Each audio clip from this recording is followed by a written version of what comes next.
जम्मू कश्मीर अब तेजी के साथ विकास के पथ पर लौट रहा है। यहाँ पर शांति है, सुकून है, घाटी एक बार फिर से सैलानियों के साथ गुलजार है। एलओसी के पास आखिरी गांव केरन में पर्यटन शुरू हो गया है, जिससे स्थानीय लोगों को कारोबार बेहतर होने की उम्मीद है। केरन जम्मू कश्मीर का वो इलाका है जहां से सैलानी अखंड कश्मीर का दीदार कर सकते हैं।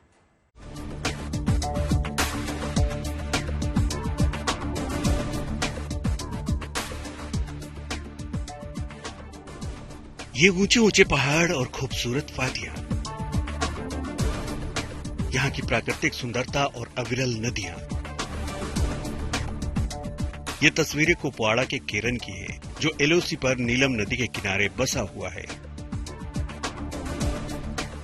अमूमन इन सीमावर्ती इलाकों में पहले सैलानी जाने से कतराते थे, लेकिन आज केरन का ये इलाका सैलानियों से गुलजार है। बॉर्डर टूरिज्म हमारा एक इम्पॉर्टेंट पिलर है इस ऑफबीट डेस्टिनेशंस का।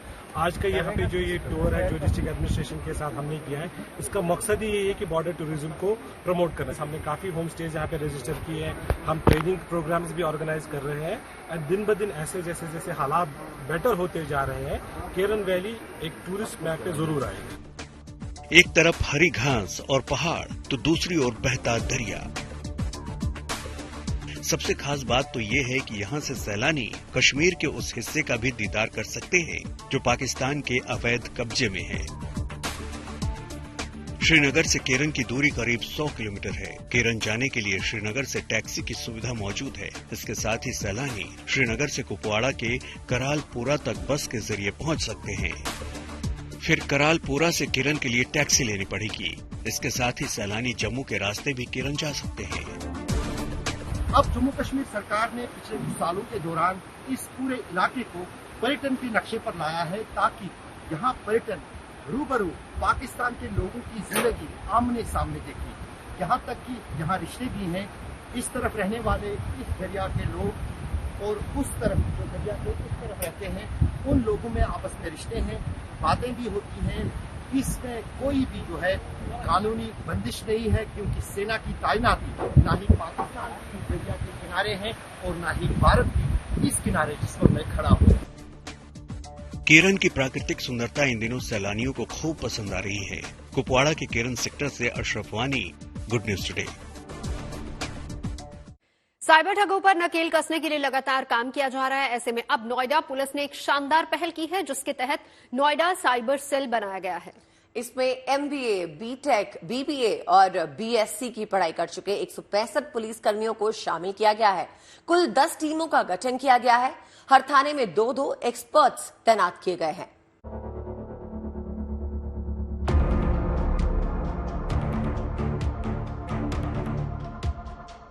इंटरनेट की दुनिया में साइबर क्राइम तेजी से बढ़ता जा रहा है। रोजाना देश भर में साइबर ठगी के कई मामले सामने आते हैं और ऐसे में अब साइबर ठगों पर नकेल कसने के लिए नोएडा पुलिस ने शानदार पहल की है।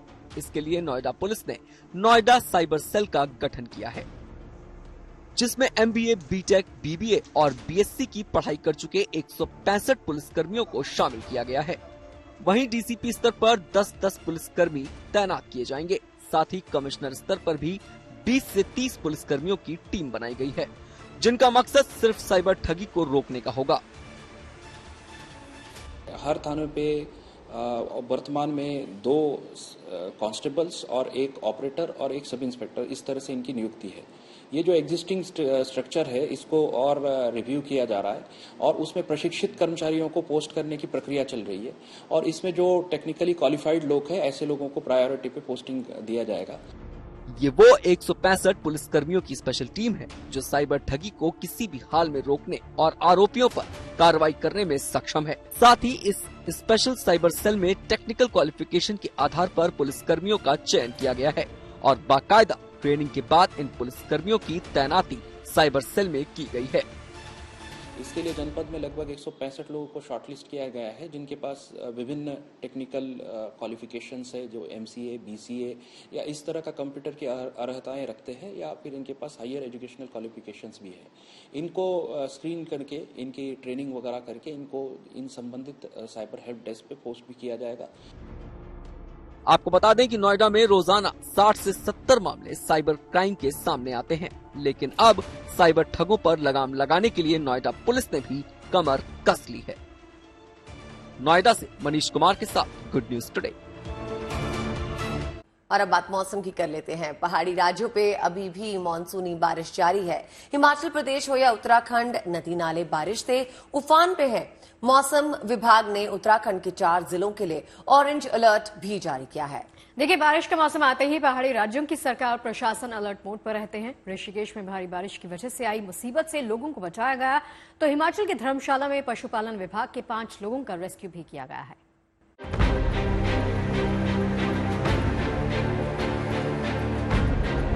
पहाड़ी राज्यों में मौसम की चुनौती अभी जारी है। उत्तराखंड, हिमाचल प्रदेश में मौसम की दुश्वारियां कम होने का नाम नहीं ले रही हैं। प्रशासन अलर्ट मोड पर है, लोगों को बचाने के काम में लगा हुआ है। हिमाचल प्रदेश में बारिश का कहर कम होने का नाम नहीं ले रहा है। प्रशासन लोगों के बचाव में लगा है और सुरक्षित स्थानों पर पहुंचाया जा रहा है। हिमाचल प्रदेश के धर्मशाला में पशुपालन विभाग के लोग बड़ा भांगला में फंस गए थे, जिन्हें एयरलिफ्ट करने के लिए वायु सेना की मदद लेनी पड़ी। 5 लोगों को सुरक्षित बचाकर अस्पताल में भर्ती करा दिया गया है। तीर्थ नगरी ऋषिकेश के लक्ष्मण झूला और उसके आसपास के इलाकों में देर रात हुई भारी बारिश के चलते लक्ष्मण झूला के पास एक मकान की दीवार ढह गई, जिसकी चपेट में घर में मौजूद 2 बाबा आ गए, जिसमें से एक बाबा को एसडीआरएफ और पुलिस ने मौके पर पहुंचकर बचा लिया और अस्पताल में भर्ती करा दिया। ऋषिकेश के अलग अलग हिस्से में हुई भारी बारिश के चलते ऋषिकेश से गुजरने वाली तमाम नदी नाले उफान पर हैं, जिससे कई इलाके प्रभावित हैं।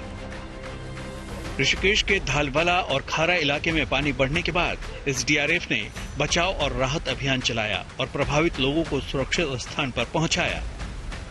धर्मशाला से अशोक रैना, ऋषिकेश से कृष्ण गोविंद कंसवाल के साथ bureau report, good news today. और चलिए मुंबई लिए चलते हैं आपको। मुंबई समेत पूरे महाराष्ट्र में गणपति उत्सव की तैयारियां जोरों पर हैं। इसी दिशा में बीएमसी ने खास पहल की है। बीएमसी मूर्तिकारों को मुफ्त में शाडू मिट्टी मुहैया करवा रही है। शाडू मिट्टी काफी महंगी आती है और इसका इस्तेमाल बप्पा की मूर्तियां बनाने में काफी किया जाता है। दरअसल बीएमसी इको फ्रेंडली मूर्तियों पर ज्यादा जोर दे रही ताकि प्रदूषण पर नकेल कसी जा सके, और यही वजह है कि प्रशासन मूर्तिकारों को मिट्टी से मूर्तियां बनाने के लिए प्रेरित कर रहा है। सबसे ज्यादा मूर्ति मुंबई समेत महाराष्ट्र में पीओपी की बनती है, मतलब प्लास्टर ऑफ पेरिस की।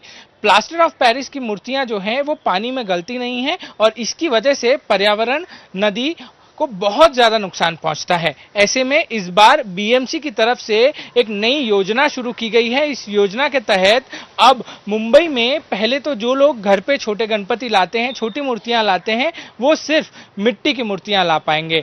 वहीं जो मूर्तिकार हैं, कलाकार हैं, उनके लिए भी एक योजना है जो कि बेहद महत्वपूर्ण है। इस साल जो मिट्टी से गणपति बप्पा की मूर्ति बनती है वो मिट्टी को फ्री कर दिया गया है। अगर आप रजिस्टर्ड कलाकार हैं और आपने गणेश चतुर्थी के लिए सारे परमिशंस लिए हैं तो आपको जो है वो बीएमसी आप चाहे उतनी मिट्टी दे देगी। उस मिट्टी से आप गणेश जी की मूर्तियां बनाएं और उसको बेचने के लिए रख सकते हैं।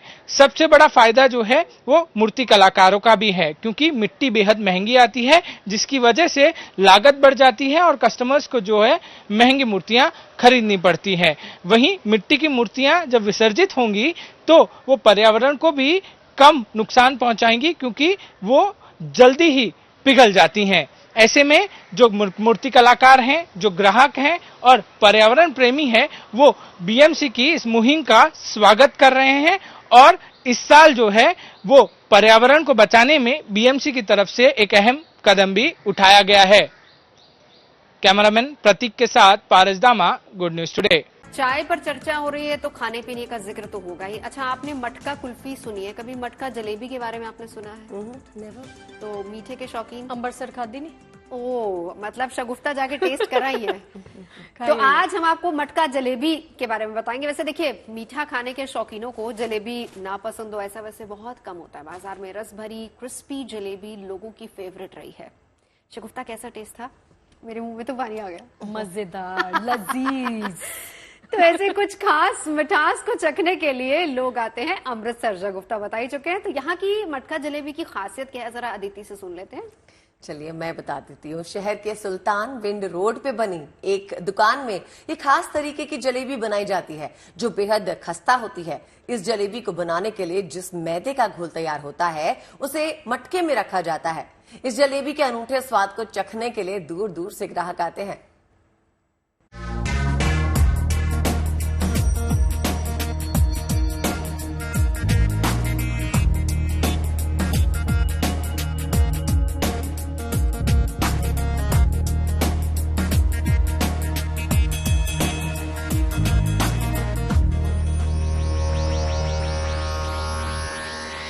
देखिए, चाय का साथ और खबरें कमाल, ये सिलसिला जारी रहेगा, लेकिन फिलहाल के लिए इजाजत दीजिए, क्योंकि वक्त के साथ चलना नियम है, तो इसी को निभाते हुए हम भी चलते हैं और शानदार खबरों के साथ चाय पर कल फिर मुलाकात करेंगे। बातों बातों में देखिए वक्त कैसे भी जाता है पता ही नहीं चलता, तो वक्त का दायरा मिटाकर एक बार फिर से छेड़ेंगे चाय पर चर्चा में अच्छी खबरों का साथ कल 5 बजे गुड न्यूज टुडे पर।